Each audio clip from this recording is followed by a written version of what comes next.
Assalamualaikum. Salam semangat guru-guru hebat. Perkenalkan, nama saya Winda Puspitasari. Kali ini akan menyebarkan pemahaman tentang Merdeka Belajar. Kita mulai dari modul 1, mengenali dan memahami diri sebagai pendidik. Menurut Ki Hajar Dewantoro, manusia merdeka adalah manusia yang bersandar pada kekuatan diri baik lahir maupun batin serta tidak bergantung kepada orang lain. Dasar-dasar pendidikannya yaitu pendidikan adalah segala kekuatan kodrat yang ada pada anak-anak untuk mencapai keselamatan dan kebahagiaan sebagai manusia maupun anggota masyarakat. Sebagai pendidik, sudah seharusnya mampu mengenali karakter dan kebutuhan murid. Hal yang paling mendasar juga harus dimulai dari diri sendiri dengan mengenali kekuatan dan kelemahan diri. Di modul 2, kita membahas mendidik dan mengajar. Menurut Ki Hajar Dewantoro, pendidikan yang sesuai dengan bangsa kita adalah pendidikan yang humanis, kerakyatan, dan kebangsaan. Selain pendidikan kecerdasan atau keterampilan berpikir, pendidikan kultural juga merupakan pendidikan yang didasarkan pada garis bangsa dan budaya.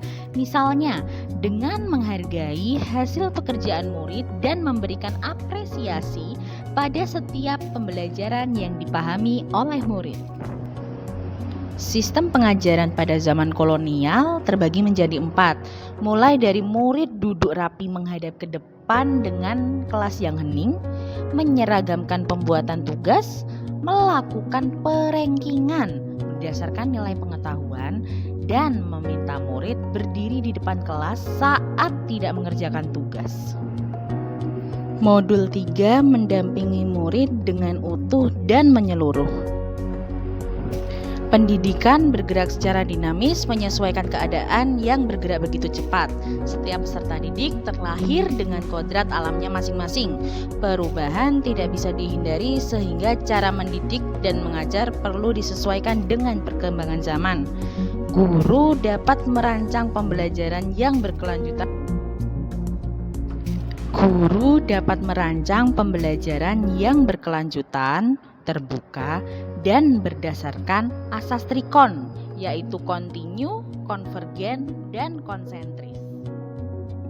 Modul 4, mendidik dan melatih kecerdasan budi pekerti. Budi pekerti diartikan sebagai bulannya jiwa yang merupakan hasil bersatunya gerak pikiran, perasaan, dan kemauan sehingga menimbulkan suatu tenaga. Sebagai pendidik, sekolah ikut serta berperan membantu murid untuk menemukan kecerdasan budi pekerti dengan tuntunan yang teladan yang sesuai dengan kebutuhan murid.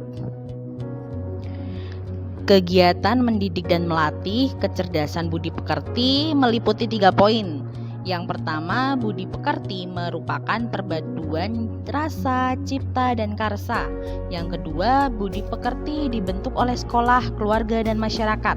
Yang ketiga, kodrat anak diibaratkan kertas yang sudah terisi. Modul 5, pendidikan yang mengantarkan keselamatan dan kebahagiaan. Pendidikan sejatinya dapat mengantarkan murid-murid untuk keselamatan dan kebahagiaan.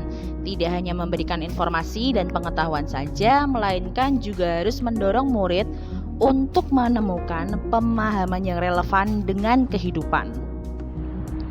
Menciptakan lingkungan pembelajaran terbaik murid. Yang pertama, guru membimbing dan mendampingi murid dalam proses belajarnya. Yang kedua, guru bukan hanya tanggung jawabnya di sekolah. Yang ketiga, perlu kerjasama yang baik antara keluarga, sekolah, dan masyarakat dalam optimalisasi belajar. Pendidikan yang mengantarkan keselamatan dan kebahagiaan. Pendidikan hanyalah sebagai tuntunan, setiap murid memiliki kodrat dan potensi yang berbeda. Pendidikan tidak hanya berkehendak atas kodrat potensi murid, menerapkan sistem Among dan semboyan Ki Hajar Dewantoro, menerapkan pembelajaran proyek serta digitalisasi pembelajaran. Terima kasih sudah menonton. Sampai jumpa di video berikutnya. Assalamualaikum.